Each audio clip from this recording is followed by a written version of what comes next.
What's going on, guys? Welcome back to episode 2 of Divots and Pivots.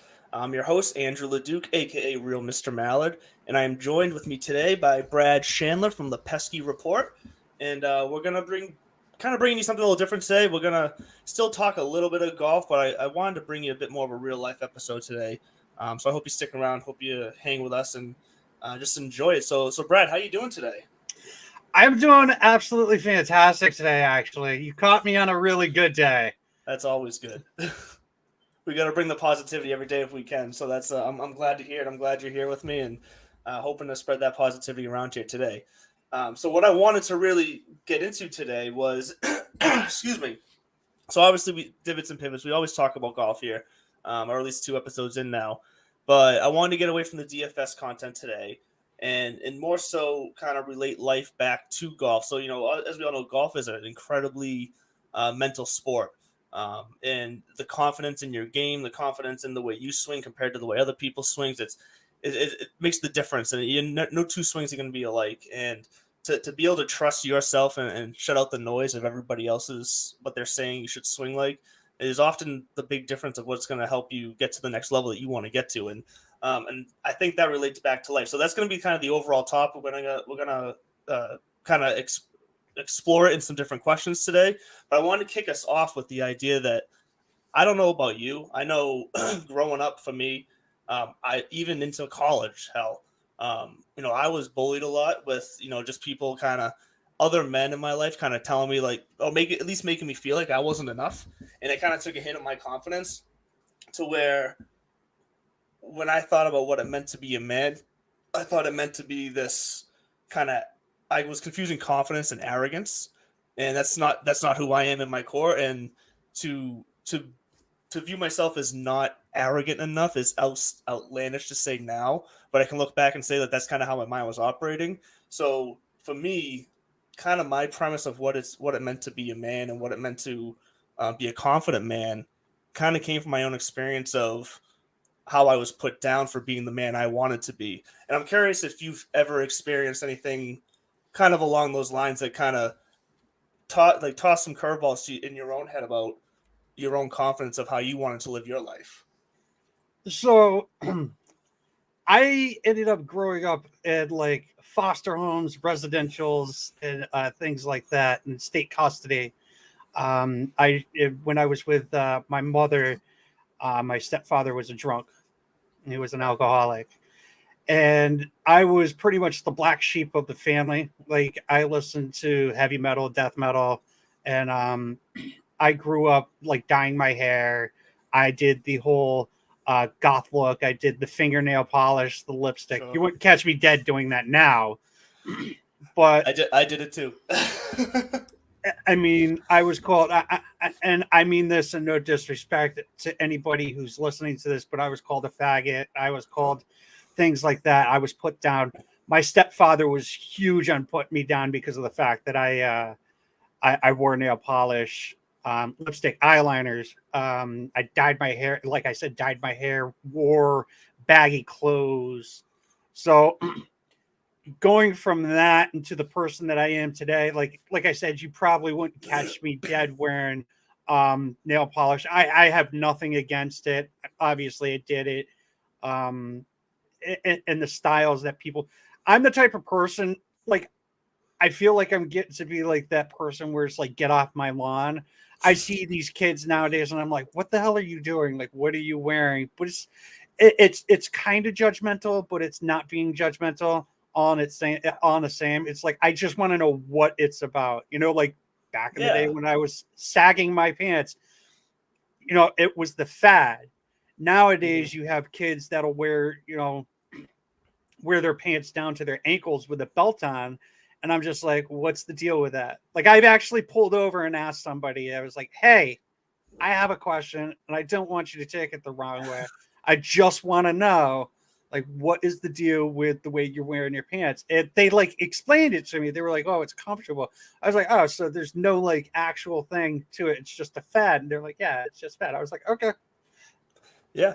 And I think what's interesting is because I did the same thing. I went through so many different phases of my life where I was trying to I guess, feel fit in or feel like I fit in. So, I did the whole, straight up jock, just gym shorts and athletics. And then same thing, went into a bit more of a, like a punk emo goth phase. And then, came out of that, did the whole fraternity scene. Like I was always jumping from the next thing that I thought was going to get me to be surrounded by men that would accept me. And what I think is interesting about what you said is like, yeah, you can look at someone who's older now and has experienced those different things, we can look back and think, um, you're right. It's more of like from a point of curiosity because why, at least I know why I did.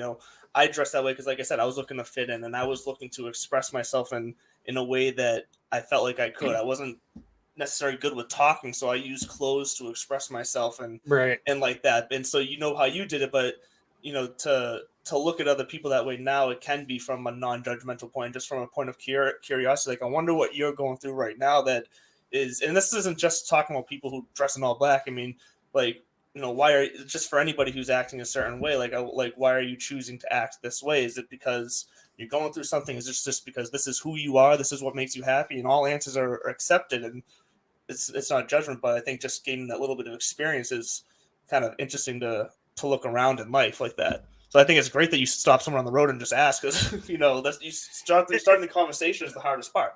The guy actually wanted to fight me, and I was just like, "Hey, hold on, dude, hold on. Like, I'm literally not trying to like start anything with you or bully you or anything like that."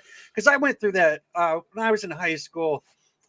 So when I was in high school, I was really into like the whole mohawk and like I dressed in all black and things like that. But I wasn't one of those kids that was able to like, I didn't have the clothes that I wanted. So I had like hand-me-down clothes and things like that. And I got made fun of because of my style. Like I wore like Levi's instead of like, I had a couple pairs of Jankos, but but because I didn't wear Jankos on a constant basis and I wore Levi's and I had Puma shirts on and Puma shoes on and things like that. Like right now, if I had Pumas, I think those were the coolest things in the world. But I also had a mohawk, and I got made fun of because my mohawk didn't go all the way down to all the way back. It stopped at the top of my head.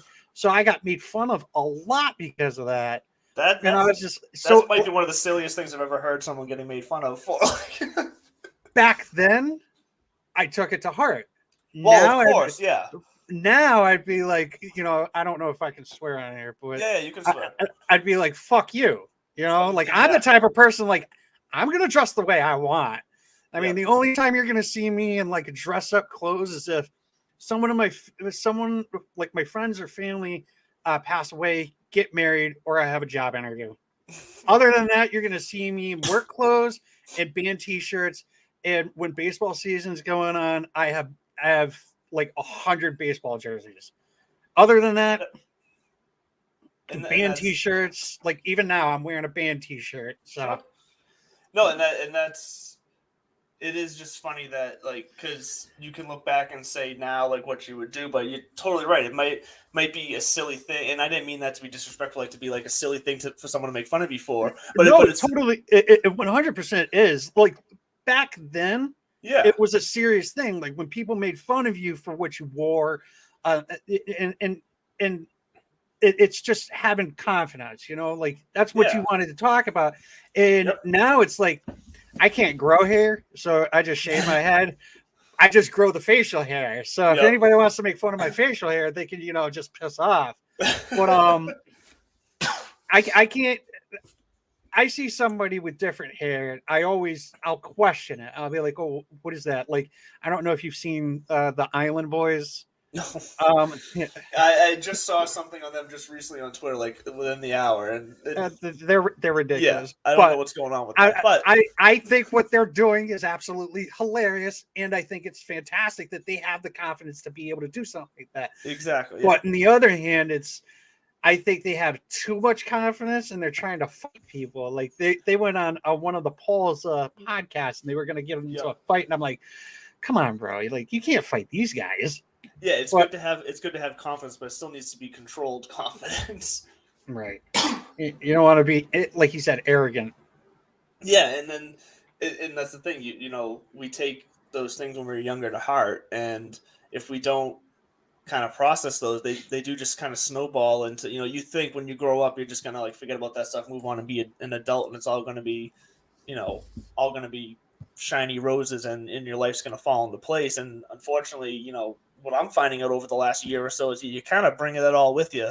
If you don't tackle it when it's going on, then you're gonna tackle it eventually. It's like chickenpox. If you don't get chickenpox as a kid, like watch out, you're gonna get chickenpox as an adult, and it's gonna suck 10 times worse. Like, Right. Right. yeah, That's why parents always were like, "Oh, hey, you haven't had chicken pox. Your friend has chicken pox. You're gonna go play with them." yeah. Go have a party. When Yeah. you come back, I'll have the oatmeal baths and the cat, whatever, the calamine lotion. Is that what it was? Ready? I don't even remember Just the pink what stuff that they was. smear you with. I have no idea. Like, I don't remember anything from the chicken pox. Honestly, I just remember the dots all over my face and stuff. I have one memory, and it's so weird, but I have one memory of the chicken pox being at my aunt's house and just like on the corner of the wall with my back just up and down. Like that, it's such a weird memory to hold on to with the chicken pox, but It's that's like a like terrible sunburn. yeah, pretty much. It is, and but yeah, so yeah, I mean, so now we've kind of talked a little bit about what we kind of what we experienced as kids. It sounds like it's somewhat similar. We were put in a position where our confidence in ourselves wasn't exactly fostered, and I know, like, I know you said you grew up in the system, like foster care and whatnot. I grew up in a pretty normal household, mother and father, and but for me, it was kind of a different thing where my family was very involved in the church that was right down the street. Like my father was a deacon, my mother was the secretary at the school. I went to that school, like, so like growing up until eighth grade, I was like, the golden child in the community So, because like people knew my parents, so yeah, like I had eyes on me. let me ask you a question. Yeah, So I'm assuming you went to church every Sunday. I did. Did you? Are you a religious person now? I am not Catholic anymore. I'm just non-denominational Christian. Okay. But I am. Faith is a part of my life. Yes, it wasn't for a while after that, but it is now again. So my mother, and my stepfather were very religious, Hmm. and we were brought up whatever religion basically. Yeah. My mom lived. She lived to like take from the church. Like the church would help in this, Okay. that, the other thing. Sure. And she had two kids, didn't have a real good job. My stepfather was a drunk, Hmm. and so uh, we had some, I forgot what they're called, but the people that knock on your door, not Jehovah's Witnesses, but Okay. they would Was it just, like Latter Day Saints or something? I forget yeah, the other ones that walks around. Yeah. it was Mormons. They were walking Okay. around, but they came around, and at this time I was like 12 years old. Hmm. I was smoking cigarettes at this time. What I Okay. did was I took my mom's cigarettes and I like took the tobacco out of the butts and left them in in a Ziploc bag and whatnot. They come into the house, they see this bag of tobacco, and they just look at me sitting there with this rolling a cigarette, and they're like, should we come back? But I was one of those kids that like I was forced to go to church. I was Yep. forced to do the church thing, and I feel as though like I have nothing against religion. It's not for me, Yep. but I feel as though the reason why it is not for me is the fact that I was forced into it, and Sure. I had to go every Sunday, and luckily for myself, by the time I was 13, I think I got kicked out of church and I was told not to come back.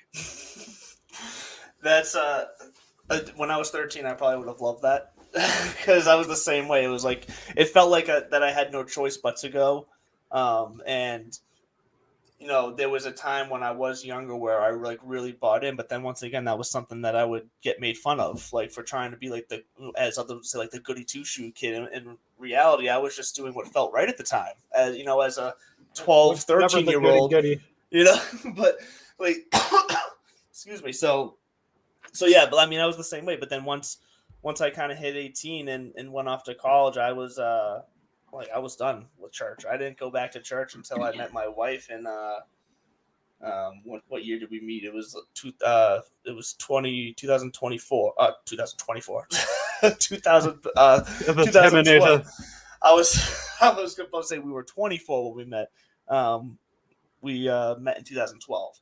So she's the one who started taking me back to church, and it was a non-denominational Christian church, and that felt more kind of laid back and relaxed for me to kind of go back into. So yeah, it did get me back into it. I think my parents are now just happy I believe in something, but so they It's don't always really, good. they It's don't push that definitely anymore, which is good. But that was my biggest issue is it was pushed on me. yeah, I feel as though if I was able to find it myself, I would have had more. I would have been more interested. yeah, Like I've read a Bible. I don't know which version of the Bible I've read, but there's so many of them. yeah, But I've read the Bible here and there. I know some of the verses mm-hmm. and things like that. But I mean, it's not something that I live by. It's not something that I believe in. But the thing is like I can sit here and as a man, I can sit here and say, "Hey, that's your thing. You Mm-hmm. want to do that? That's cool. Don't push that on me." Oh, That's 100%. that's Yeah, that's the only thing, like because of the fact that it was pushed on me as a child. yep, I think that's the reason why I am the way I am when it comes to religion. Is like my mom made me go. I had foster families that made me go, and I had a foster family that had me in Sunday church or Sunday mm-hmm. school, and The I'm Sunday just like, school. Yep. I would walk out. I would just walk out, and then they get pissed off at me and ask me why I was walking out. And I was like, it's not for me. Yeah. Like, what don't you get? Like, you can only skip like Sunday school like 20 times in a row before like you get your message through. Yeah. And that's the definitely thing. If you try to force it, it's never going to be well received. I mean, I shouldn't say never, but it's typically not going to be well received. Yeah, Most of the typically time. when you say no or like you're gonna do this or whatever, the kid's gonna Yeah. do the opposite. Oh, 100%. And so I think it's interesting that we kind of ended up down this path because that is kind of like I think a lot of my confidence issues as a man even now can go back to that time where I've always felt like I was pretending to be something that I didn't care about, or I was doing it for the sake of to keep other people happy, and never really feeling like I explored what I wanted to be in myself, kind of thing. Right. And when you don't do that, and when you hit 32 like me, and you still don't know that, now you got a wife, and now like I got two kids and a wife, like those issues start to come out in the way you treat them and treat the friends around you, and because you've never dealt with that, and you've never, how when you grow up and you're gonna start dealing with adult shit, you better know who you are, or you're gonna struggle sometimes. And Right.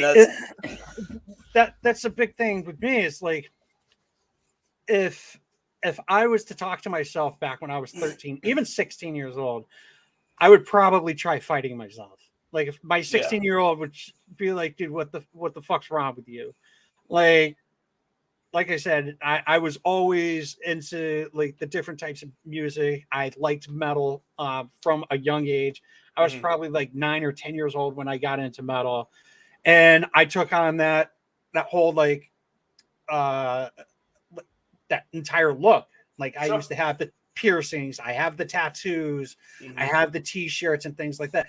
But if like 16-year-old me saw me now wearing a flat billed hat with like a baseball team on it, I'd be like, well, what the fuck is wrong with you, dude? Like yep. I'm wearing Carhartt pants, like why am I wearing Carhartt pants? Like How I dare don't you wear care. name brand anything, right? It's not even that. It's just like it doesn't usually go with the image, and Sure. I just don't care. Like that's not my thing anymore. I wear baseball jerseys. At my last job, I was known as the Boston guy because I'd walk it.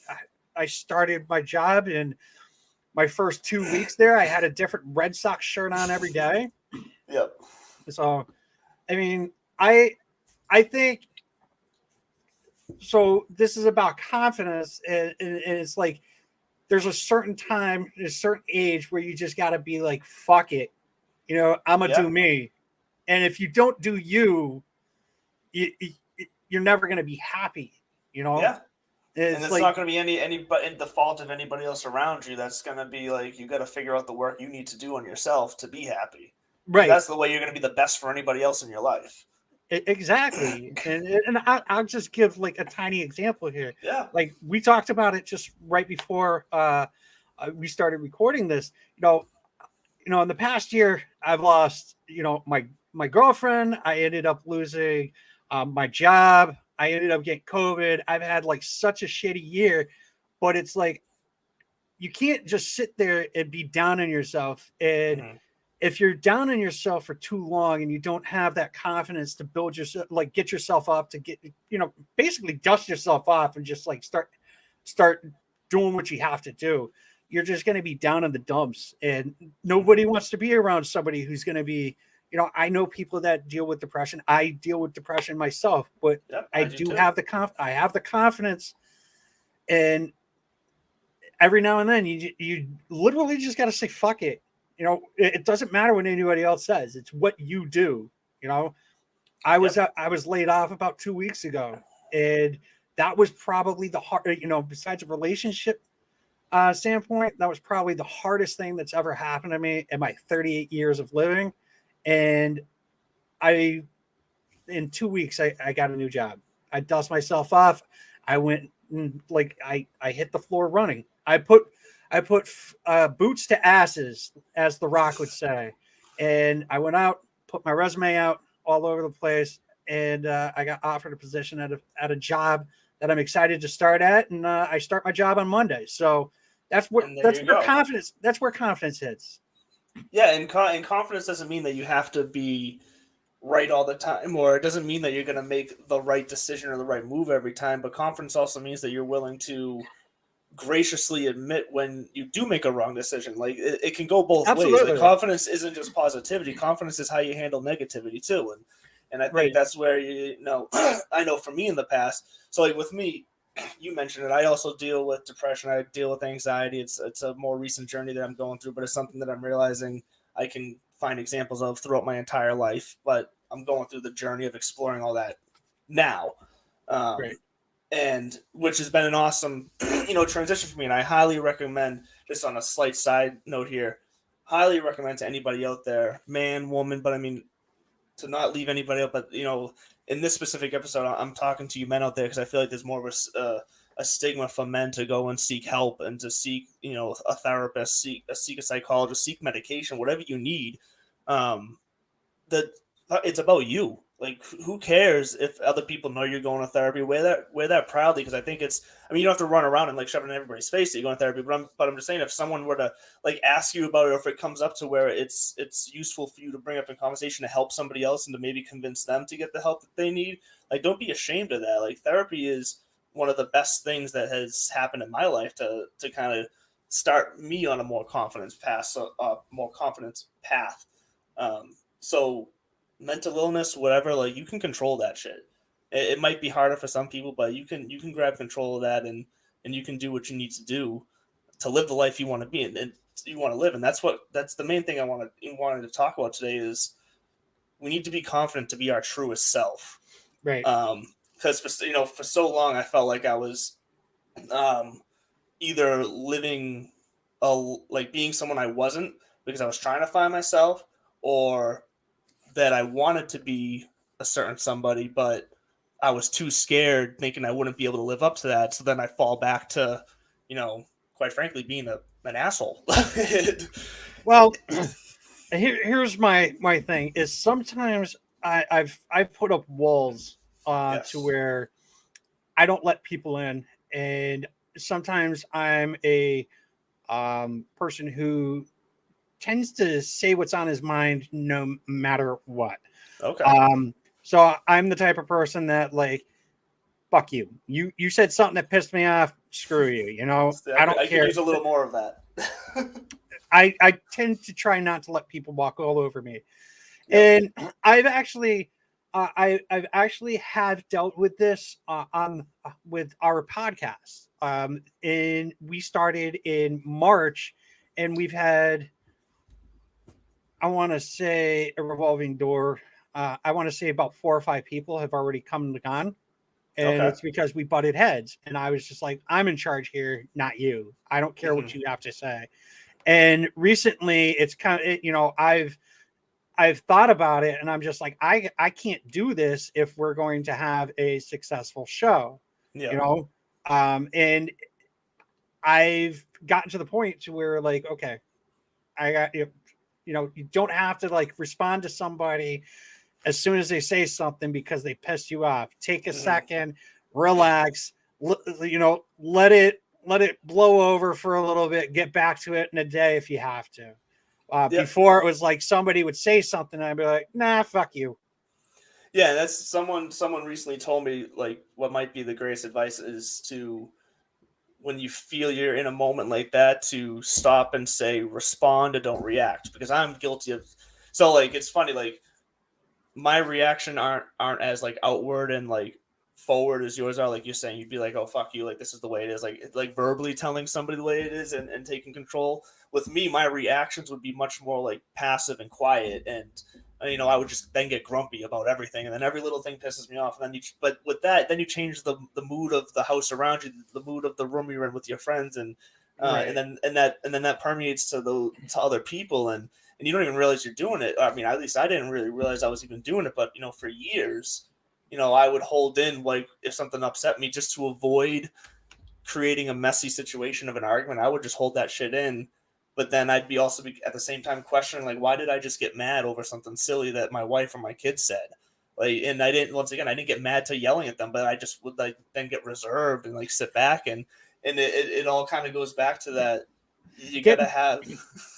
Getting pissed off at kids is probably the funniest thing. My I'm nephew, awful. my nephew's a Yankees fan. Oh well, okay. So this is here's a funny story. My nephew's a Yankees fan. He was born in 2010, right? Okay. So we ended up going to the Baseball Hall of Fame together. Nice. And my nephew's kind of a dick. Like, I'm not even gonna lie. He's 11 years old. He's kind of a dick. And he's like me, if he's got something he in his head and he wants to say it, he's gonna say it, Sure.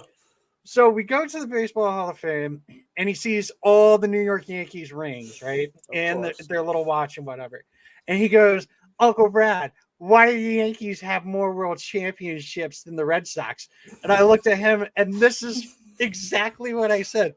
I was like, Anthony, you were born in 2010. You have yet to see a New York Yankees championship. Never mind, have you seen them make the World Series? Shut the fuck up. I said those words exactly to I think he was 9 at the time. Yeah. But like after thinking about it, I was like, probably shouldn't have said that to a 9-year-old. I've never sworn at my kids, but it's not my kid, so it doesn't matter. There's confidence there. No. Okay. But my nephew and I, we go back.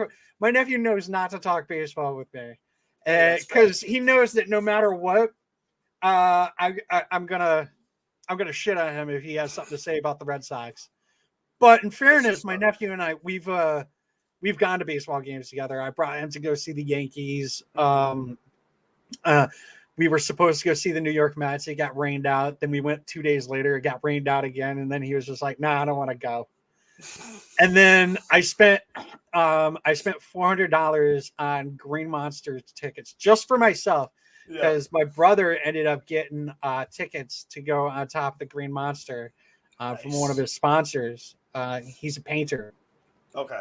And they gave him Green Monster tickets, and I was like, "Well, dude, this is my park. Like, I wanted to bring my nephew to this park, so I was like, I gotta be there for his first game." Yeah, so it's a special place. So we went, right? Spent the $400 on it. Got rained out. The game was the very next day, and it was one of them stupid 7-inning double headers. I was pissed. So, and then my nephew didn't even get to go. Oh, that's a bummer. Yeah, I was so pissed off. And then now, because my brother's a dick about it, he's like, "Oh, AJ's bad luck going to baseball games. It's always raining every time he goes." Like, fuck off. Well, he hasn't Don't say technically gone yet, so. we went to a Yankees game. We saw the Yankees and Diamondbacks, and we had fun. And it rained that game. Oh, jeez. Of course it did. He really is bad luck. Fuck. Yeah. So just because I know you'll appreciate this quick baseball sidebar. So back in like 2000, it was either 2009, 2010. I want to say 2009. I forget. You'll probably know the year it was. But so I went to, I was in Baltimore and got tickets to see the Sox play in Baltimore. And it was when Manny Ramirez was on 499 career home runs. So I was like, oh, I'm going to there's a real good chance I'm going to see it. I was at the game and it didn't happen. Then the people behind us was like, hey, meet us here tomorrow. We'll sell you tickets. So, I'm a college student. I'm like, yeah, why not? So I go and do that. I buy his tickets, go up there, and then I get to see Manny's 500th home run in Camden, which was absolutely fantastic. Almost lost my mind. But it wasn't raining, and it was a fantastic game. But that's my best baseball star. I was it was just cool to see history like that. I think that was 2008. Was it 8? Oh, wow, it was even further than I thought. That actually might be right because I think I was a sophomore in college. And I was a freshman in 07. So. Yep, it was May 31st. Okay. 2008. Yeah, so that was the end of my. Well, that was the end of my freshman year, actually. What was your very first game that you went to? If you don't mind me asking. So for Red Sox wise, I went with a school trip? I want to say it was with a school trip, and I went to see. I remember. So we went to see the Braves at Fenway, and we sat way up in the bleachers, like underneath the scoreboard. And I remember drunken fans behind, sitting behind these multiple rows of like third and fourth graders, convinced us to run up and down the stairs of the bleachers yelling "Chipper's got cooties" for Chipper Jones, and that's what we did. That's what we did, and we felt so cool as like I said, like fourth graders. It was fantastic. So, I've admitted this numerous times on our podcast. I admitted that I actually grew up a Yankees fan. Oh, interesting. Yeah, it's an interesting story, and a lot of people are like, "Wait, what?" Yeah, we don't usually get converts around here. Well, like I said, I was in foster homes. So, yes. And one of the foster homes I was in, they were New York everything: New York Giants, okay. New York Knicks, New York Yankees, New York. I think it's the Rangers. Yeah. But I grew up in their household, listening and watching New York Yankees, and to this day, my all-time favorite player is Don Mattingly. Okay, that's super interesting, especially with Red Sox history. But I will never change that. I think he got screwed out of the Yankees organization. I'm a baseball fan first, but I'm a Red Sox fan. That's fair enough. I can appreciate things, and I became a Red Sox fan. I watched Gator, Mike Greenwell. I was sitting in my dad's house. We were watching the Red Sox. I watched Greenwell hit a home run over the Green Monster, over onto Lansdowne, and I thought he was the coolest guy ever because he hit the ball completely out over the monster. Yeah. And come to find out, Mike Greenwell just had the warning track power, Yeah, so, he got really lucky with that pitch. Yeah. So and the fact that it was Fenway. Exactly. So I tell that story to pretty much everybody when they say something about baseball. But my very first game was actually the day before the bombing. Really? Wait, so the first time in Fenway, you mean? First baseball game I ever went to. Oh, really? Ever went to? Right. Okay. So wow. I didn't I was a Red Sox fan, but I wasn't diehard. Sure. I wasn't a diehard fan. I paid attention in like 99, I knew who Nomar was. I knew who Pedro was. Okay. I know who Trot Nixon was, go through 99, 2000. I started paying attention to 2003, 2004 got a lot of my attention, especially during the ALCS. Yeah. After they won the World Series, I got more into them. Didn't really get super, super involved with the Red Sox where I was like, I have to watch this game no matter what until 2013. Okay. I was working for StubHub. at the time, and I was like, you know what? I'm going to a Red Sox game no matter what. Mm-hmm. Bought a ticket. It was just a random ticket. Just happened to be a day game. And it was my girlfriend at the time and two of my friends. We all went. It was all of our first time going to a baseball game. And we happened to go down on the field. We happened to get to go down on the field. I got to meet Johnny Gomes. I met Ryan Dempster. Got to walk, take pictures. How did you get down there? What was the circumstance to get down there? It was just a special occasion that they did for that exact day. Oh, wow. It was a fan appreciation day, and it didn't say it on the ticket. Oh, okay. So we all got down there and whatnot. Did that, and like my friends are asking me, they're like, "Oh, who's this player?" I was like, "I don't fucking know. Who's this player? I don't fucking know." Like, read the back of his jersey. No, because at home games, they don't have their names on their jerseys. Yep. So I want to say a day or so later, I find out the guy that I took a picture with was Johnny Gomes. He ends up being my favorite player in the season. It wasn't because I took a picture with him. He was like my favorite player of the season. He was fun to watch. He just had such a crazy attitude about him. Exactly. Him and Napoli were two of my favorite guys. Napoli was awesome, yes. Then from that year on, I try to go to at least 5 games a year. Okay. Nice. I did get to go to. I went to my very first AL a postseason game this past season. I haven't done that before. That's pretty cool. Yeah, the coolest thing about it is I only paid $40 for the ticket. Oh wow, that's pretty impressive. So I live maybe about 2 hours away from Fenway. Yep. And I'm just gonna throw a number. Like I like say the game started at 8:00, right? Mm-hmm. I bought the ticket online at like $7.50. Oh, okay. So, and that's shocking that there was still tickets available online.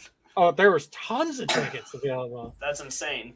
And the coolest thing about that was the one where Kyle Schwarber hit the grand slam in the first inning or the second inning, I think. Yep. And the other cool thing is like, so everybody on our podcast is from like all over the U.S. So we got people from Massachusetts, we got people from New York, got a couple people from Connecticut. One person's out in California, one's in Iowa. Excuse me. I got to actually meet one of the guys on the podcast, and it was cool. It was cool. That is pretty cool. That game. Yeah, when you can put a face to a virtual face, I guess. Like we see each other. We see each other. We can't give each other hugs and kisses and things like that, you know. No, that's cool. Yeah, that's that's pretty crazy kind of sports journey as a Red Sox fan. That I wouldn't have guessed. So that's really awesome. Yeah, I remember my first disappointment as a sports fan was when the Patriots lost to Green Bay in the Super Bowl in '96. That was the first time that I remember like being disappointed by sports. With sports, I felt like broke my heart. Like I went to school the next day and just was sad all day because the Patriots had lost. Like so, that's always like my go-to like sports memory. Like, that's where I became like a diehard sports fan of everything. Where I was like, I'm gonna care way too much about this stuff growing up. Baseball is the only sport I give a fuck about. I don't care. Really? Like I pay attention to the postseason for football. Mm-hmm. I don't care about basketball. I don't care about. I don't really care about basketball either. Yeah. I've watched the Premier League recently because I live on the USA Network, but and like once in a while it'll come on, but I don't know what they're doing. I don't get hockey. I don't understand it. They don't fight as much anymore, so there's that. It's a shame. And so that loses my interest right away. Mm-hmm. It's funny that the fact that there's no fighting in hockey loses your interest. Yet you can sit and watch baseball. That seems so backwards to me. Like you want to see how much of a diehard baseball fan I am? Let's see it. All jerseys, and it's all different teams. I can tell too. Yep. I have one jersey from every team, and yes, I even have a New York Yankees jersey. I have a Don Mattingly jersey, and I lost a bet to my brother for the 2020 season, and I had to buy a Luke Voit jersey. Oh, jeez. You know what? If you're gonna have any player on the Yankees on the current roster, Luke Voit's the one to go to. That's fair enough. I'm not gonna second guess you on that one. That's fair enough. That is just funny. Like, yeah. So I mean, obviously, I write football during the season, and obviously now I'm switched over to golf. We're not really talking about golf today, but golf is like I just started trying to get into golf. It's a little different. I have a pretty bad back, so like sure. I don't do it all that often. But when my back is feeling good, I have no problem. Yeah, I can drive a ball. After that, I can't do shit. that's what a lot of people say. It's funny because then once you start playing golf on a course consistently, you start to focus on like doing the other stuff, like the irons and the short game and the putting, and then you figure that out. You can't drive the ball anymore.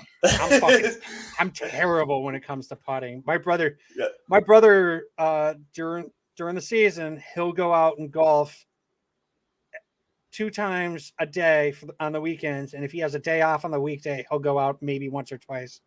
Okay. Yeah, I wish I could play. I was part of a league this past year, so I was able to play every Monday, which was a lot because before that, for a couple of years, I was playing like once a year, which is never enough to, one, if you really like golf, that's just not enough to enjoy it, and two, it's not enough to get better or stay consistently good either. Oh, I'm just terrible. I just did it for fun. Yeah. My old company used to do a golf tournament once a year. Those are always so much fun. And I think they're called scrambles. Yep. We would do scrambles, and I was the worst person on our team. But those are just all about having fun. Like that's what that is. It's those are an absolute blast. I love those. And golf is so. What's interesting about golf is that I think when it comes to watching golf on TV, it definitely helps to play golf yourself too, because I think you gain a bit more respect for like when they hit an amazing shot on TV. I think if you don't know what it's like to swing a club, you don't realize how hard it is to do what they just did. So it becomes more exciting that you watch somebody do it.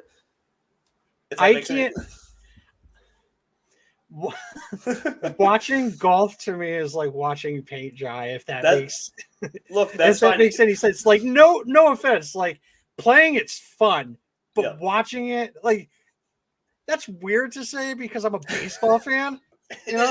Once again, it is kind of weird. But I get it. As a golf fan, I get that. And that's all right. Like, it took me a while to enjoy watching it too. And then one of the big things that got me into it was, when I started playing DFS for it, the sweat just became real for it, to where I was all of a sudden cheering for guys that I never would have even known before I started playing DFS. So that is what kind of helped started to broaden my horizons on golf a few years ago, even though I always kind of knew what was going on. But I'm sure that if I understood the game more, like using the irons, the wedges, and things like that, I'd probably appreciate watching it a little more often. 100%. But I mean, like I said, it's so weird as a baseball fan to say something like this, but like I can't watch somebody hit a ball and just like run after it. That is baseball summed up. It really is. It's like you either, I don't know. Except there's more action in golf because technically the second the guy's shot is over, they jump to showing somebody else. So you don't have the waiting in the batter's box and pitchers that don't do anything. I am not making anything easier over here. I can't watch it. It would be like, I bet you, to me, in all honesty, there's a difference between watching a baseball game on TV and watching a baseball game live. Oh, sure. And it's almost, I'll put this one out there too. It's like, I don't know if you like wrestling at all, but not really. Yeah. But watching wrestling on TV is a lot different than watching wrestling live. Now, do you mean like WWE wrestling or like legitimate wrestling? Okay. Yeah. See, I don't give a shit about amateur wrestling. Well, I meant like like Olympic style wrestling, like that kind of wrestling. That's amateur wrestling. Well, amateurs.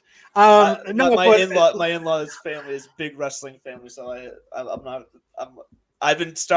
to a couple meets, and it's actually pretty enjoyable to watch. It's pretty exciting to watch actual wrestling. I won't say actual wrestling, but like Olympic style wrestling.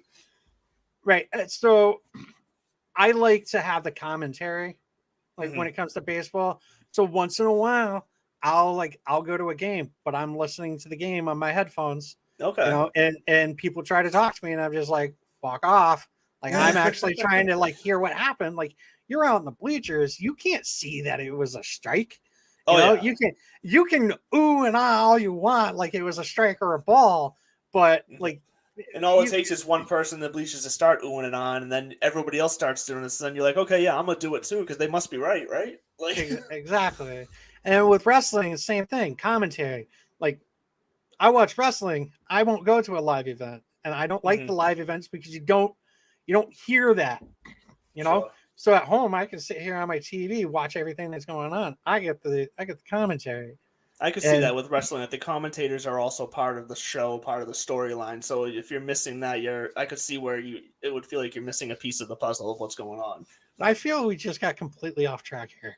Oh, we 100% got off track, but that's fine. But what I was gonna, I mean, because we got like 15 minutes left here, so like it's a perfect way to kind of bring it back to golf and like kind of the overall idea that we were talking about, and like why I don't mind that we got off track here is that I've only ever talked to you briefly in the group chat, and we've never talked in person before. Technically, we still haven't talked in person. But we said, well, you know what I mean. if I had a drum,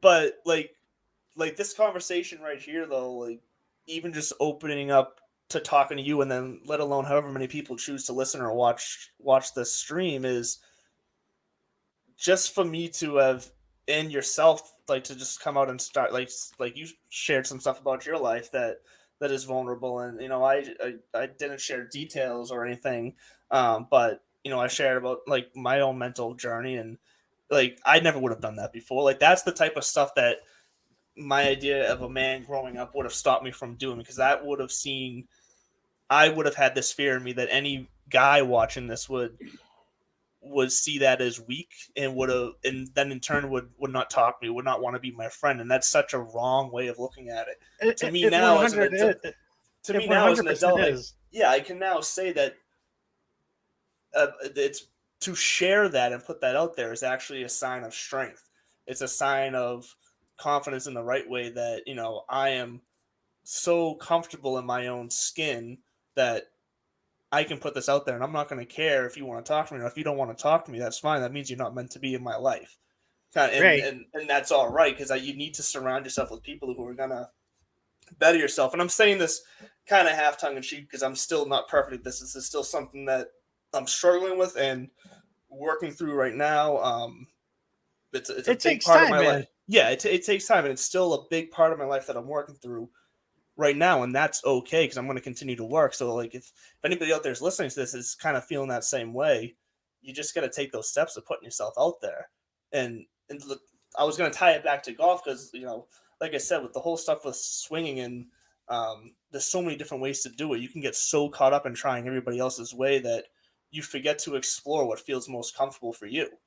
And if your whole goal in life is to be the best version of yourself for someone that you love, or for a family, or whatever, what I'm learning right now is that you don't put the focus on those people necessarily. You got to put the focus on being the best version of you for yourself, because that's going to then permeate to the people you love. They're going to see that, and they're going to react to that, and that's going to get the result that you're ultimately looking for, is what I believe.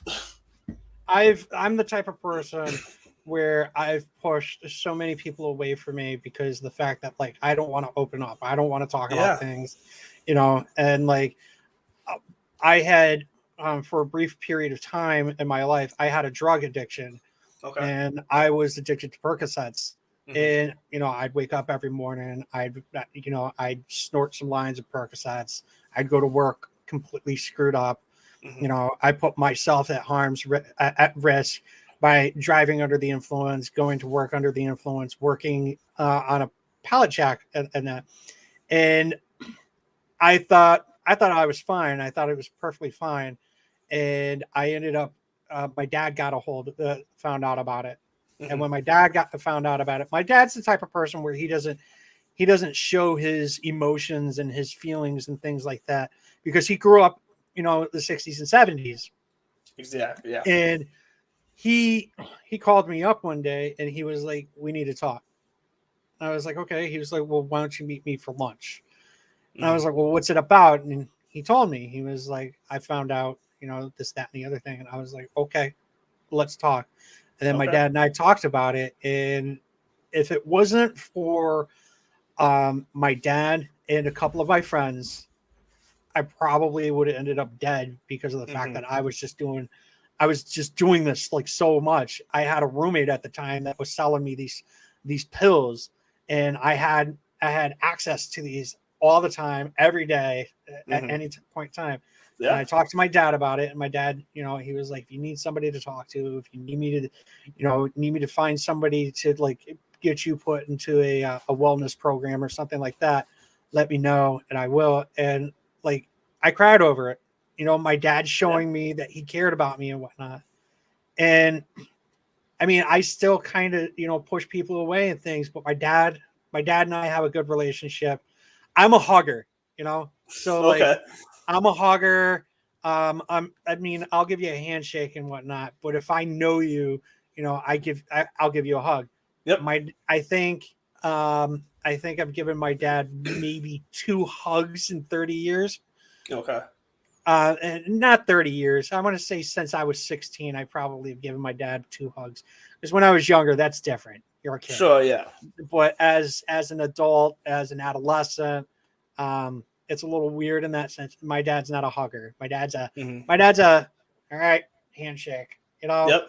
I'm trying to get my dad more into that. But same thing, you can't if that's not what he's gonna be. You can't force it at the same time. I don't force it. Yeah. I'll go over his house and whatnot, and I'm like, hug, and like nothing. He'll say no, thank you. Yeah. It's nothing. So it's more in a joking, more kind of in a joking way, kind of thing. Yeah. Yeah. No, I get that. Now, we only have 10 minutes, and this would probably lead to a bigger conversation, but I am kind of curious, just in my own exploration of like my own addictions to different things.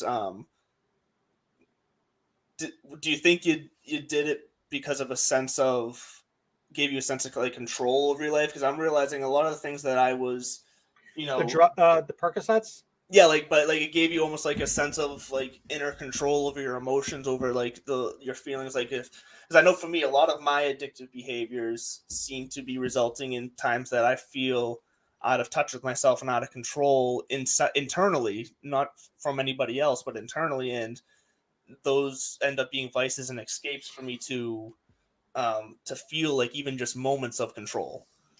My addiction to Percocets stemmed from my bad back. I was doing taking Percocets because I was having problems with my back. I was in constant pain.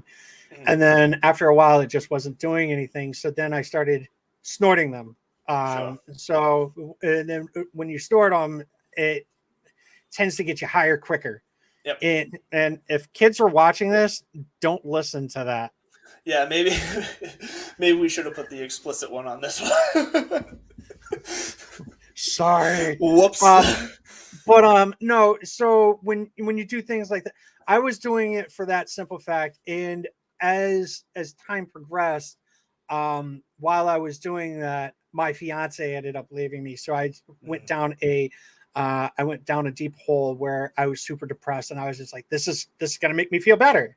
Yeah, it's a familiar remedy. It's almost like an alcoholic, somebody who I'm gonna come home from work. I had a bad day. I'm gonna have a drink. I had a good day. I'm gonna have a drink. Something like that. And then I'm just gonna keep drinking until I get messed up.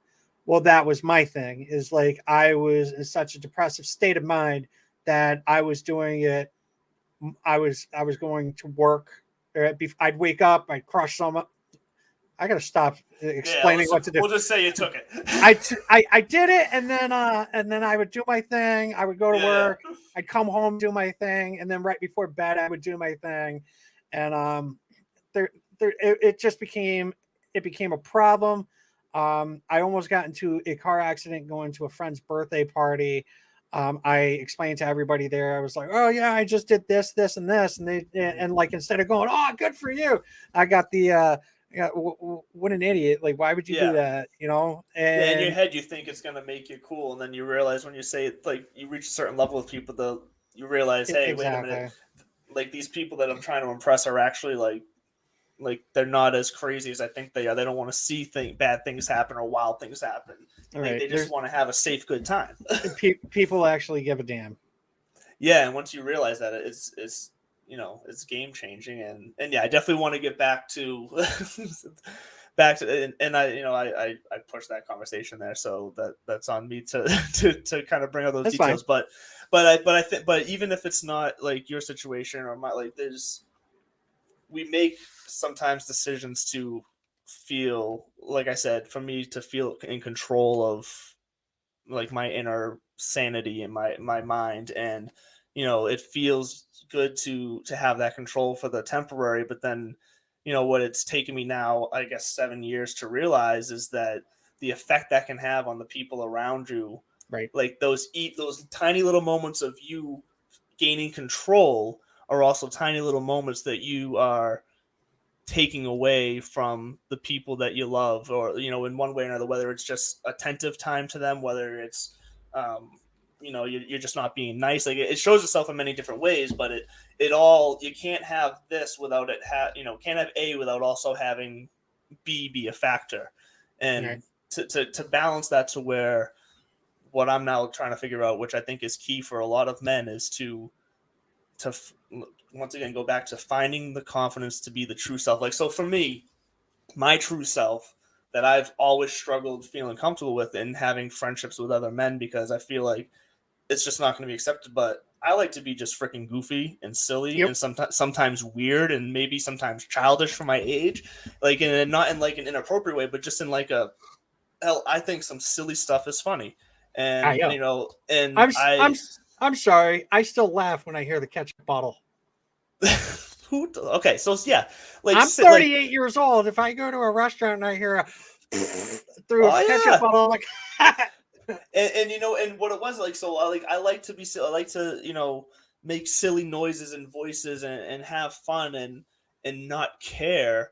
And like, I think when I got married, I had this thought that if I'm still acting like that kind of person, like I'm not gonna be like an adult. Like I'm not right. gonna be able to be the husband or the I, home, like the home keeper, father, whatever you want to call it. Like you that have was the to. main fear. Yeah. But then I mean, in running from that true version of myself, I became what I didn't want to be anyways, and like not the greatest version of a husband, not the greatest version of a father, and that's you what. got to be true to yourself is really what it boils down to. And I Yeah. completely understand when it comes to like fooling around and whatnot.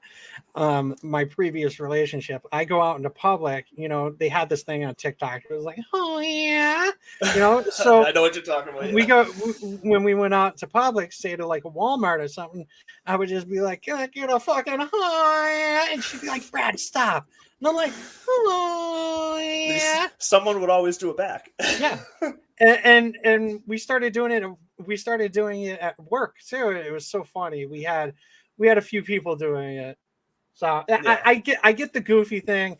I do a lot of the goofy stuff, and unfortunately, the people that I'm around usually gets embarrassed by it, and it Yeah. sucks. But it's like that's me. Like I'm the type of person like I'm goofy. You And don't as long like as that? you and as long as you know that, though, and you're not, and you don't, once you find, you don't change for because you think it's going to make somebody else I like happy. I like my beard, Yep. and I had a girlfriend who was like, when we started dating, I had a full fucking beard, and Mhm. then come to find out, like 3 months later, she wanted me to cut it off, and I was just like, no, Now, this is and something we should have talked about at the start. no, I'm all set. So No. So yeah. So look, we only just got a couple minutes left here, so I want to be able to give you a chance to one, plug yourself, and then if you just had like one quick sentence of advice to young men out there, just from your own experience, whatever you think would be helpful to be said to a generation of men to help really grab themselves and be true to themselves. So just, I want you to have a minute or two here to say what you want to say. Plug yourself and do that. Just go for it. so plugging the podcast.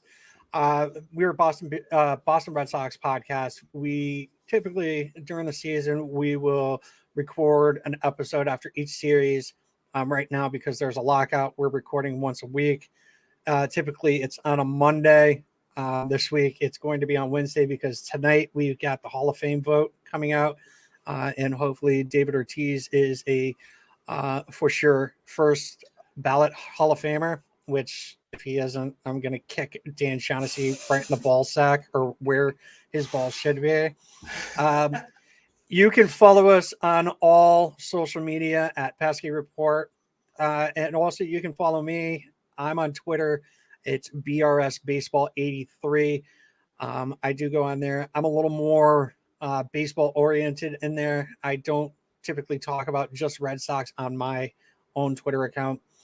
But one thing that I would say to the young generation out there, let's just like take it like this. My nephew's 11, so something I would say to him is, I appreciate you for who you are. Everybody out there should appreciate you for who you are, and if they don't, fuck them. You do you. If it makes you happy, do it. Just don't be a dick, because being a dick's not going to get you anywhere. And I mean, that's pretty much what I've got to say. You've got to, like we've said numerous times, be true to yourself, because if you're not true to yourself, you're not going to be happy, and you want to be happy. Fantastic. I love it. Well, thanks again for coming on. I really enjoyed this kind of impromptu conversation with you. I thought this was great. Quick shout out to Belly Up Sports. Quick shout out to Tiki Live. You can find us on tikilive.com. Wednesday at 10 a.m. Eastern. That's the regular spot for the show. And then follow at Belly Up Sports, at Belly Up Podcasts, and at Divots and Pivots on Twitter. We will see you next time, guys. Have a great one.